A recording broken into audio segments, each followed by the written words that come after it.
அக்ஷய திருதியில ஆத்மார்த்தமான ஆஃபர். உங்க லலிதாவோட ஏற்கனவே கம்மி சேதாரத்துல ஒன்னு இல்ல, இன்னும் 2%, 3% கம்மி. வைர நகை கேரட்டுக்கு 6000 ரூபாய் கம்மி. தொண்டர்களுக்கு தமிழக முதல்வரும் திமுக தலைவருமான ஸ்டாலின் அவர்கள் கடிதம் எழுதியிருக்கிறார். தடைக்கற்கள் உண்டென்றாலும் தளந்தோளென்று என்று பாடிய புரட்சி கவிஞர் பாவேந்தர் பாரதிதாசனின் வரிகளை நெஞ்சில் ஏந்தி தமிழ்நாட்டை வஞ்சிக்கும் ஒன்றிய அரசு நம் பாதையில் தடைக்கற்களை அள்ளி அள்ளி போட்டாலும் அதனை எதிர்கொள்ளும் தடந்தோள்களுடன் வலிமை மிக்க கால்களுடன் திராவிட மாநில அரசின் வெற்றி பயணம் மக்கள் நலன் காக்கும் சாதனை திட்டங்களுடன் தொடர்ந்து கொண்டிருக்கிறது. கவிதை வரிகளால் நமக்கு உருவாக்கிய திராவிட கவிஞர் பாவேந்தர் பாரதிதாசனின் பிறந்தநாளையொட்டி ஏப்ரல் 21 பாரத விழாவாக சிறப்பாக கொண்டாடப்படும் என்று சட்டமன்ற கூட்டத்தில் அறிவிக்கப்பட்டு தமிழ்நாடு எங்கும் அரசின் சார்பில் தமிழ் கொண்டாட்டங்கள் நடைபெற்றுகிறது. திராவிட மாடல் ஆட்சியில் சட்டமன்றத்தில் எந்த அறிவிப்பு வெளியிட்டாலும் அது முந்தைய ஆட்சியை போல வெறும் மேசையை தட்டுவதற்காக அறிவிப்பாக மட்டும் இல்லாமல் அறிவிக்கப்பட்டவை செயல் வடிவம் பெற வேண்டும் என்ற உறுதியுடன் கடைக்கோடி கிராமம் வரை அது சென்று சேரும் வரை தமிழ்நாட்டின் முதலமைச்சர் என்ற பொறுப்பில் உள்ள உங்களில் ஒரு நாள் நான் ஓய்வதில்லை. தமிழ்நாடு அரசு 2025-26 ஆண்டு நிதிநிலை அறிக்கையில் மக்களுக்கான பலன் தரும் பல்வேறு அறிவிப்புகள் வெளியான நிலையில் அந்தந்த துறை சார்பிலான மானிய கோரிக்கைகளுடன் சட்டமன்ற கூட்டத்தில் ஏறத்தாழ 1.5 மாதங்கள் நடைபெற்றுள்ளது. ஒவ்வொரு துறையை சார்ந்த அமைச்சர்களும் தங்கள் துறை சார்ந்த திட்டங்களுக்கான அறிவிப்புகளை வெளியிட்டதுடன் சட்டமன்ற உறுப்பினர்கள் தங்கள் தொகுதிக்கான ஒவ்வொரு துறைக்கும் முன்வைத்த கோரிக்கைகளும் பதிலுரை அளித்த பலவற்றை நிறைவேற்றியவுடன் உறுதியளித்துள்ளனர்.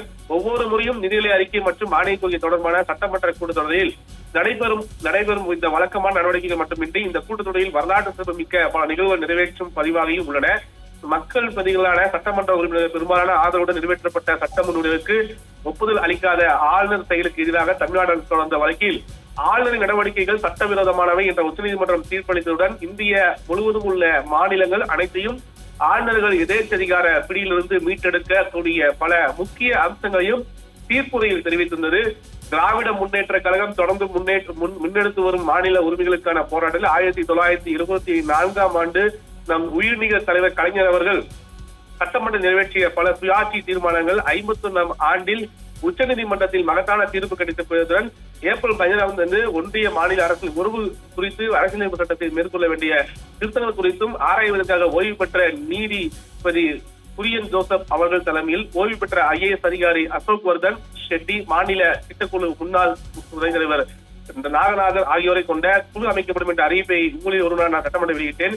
எல்லோருக்கும் எல்லாம் என்பதை லட்சியமாக கொண்டு செயல்படும் திராவிட மாடல் அரசு உள்ளாட்சி அமைப்புகளை மாற்றுத்திறனாளிகள் பிரதிநிதித்துவம் வழங்க வேண்டும் எனது உன்னத நோக்கத்துடன் அவருடன் நியமன பதவிகளை உருவாக்கும் வகையில் 2 சட்டப்பிரிவுகளில் திருத்தம் செய்வதற்கான சட்ட முன்வடிவை உங்களில் ஒரு நாள் நான் பேரவையில் கொண்டு வந்து அவர் சட்டமன்ற உறுப்பினர் ஆதரவு நிறைவேற்றியதை வாழ்நாள் கடமையில் ஒன்றாக கருதுகிறேன். அப்போது பார்வையாளர்கள் மாநிலத்தில் இருந்த மாற்றுத்திறனாளிகள் உணர்ச்சி பெருக்குடன் நன்றி தெரிவித்த காட்சி இன்றும் மணலில் நின்றிருக்கிறது. இந்த சட்டத்திட்டத்தின் மூலம் தமிழ்நாட்டின் தலைநகரான சென்னை மாநகராட்சி தொடங்கி ஊராட்சி அமைப்புகள் வரை ஏறத்தாழ 50,000 மாற்றுத்திறனாளி உள்ளாட்சி பிரதிநிதிகளாக நியமனம் பெற்று தங்களுக்கான உரிமைகளை பெறக்கூடிய வாய்ப்புள்ளதை தெரிவித்திருக்கிறார்.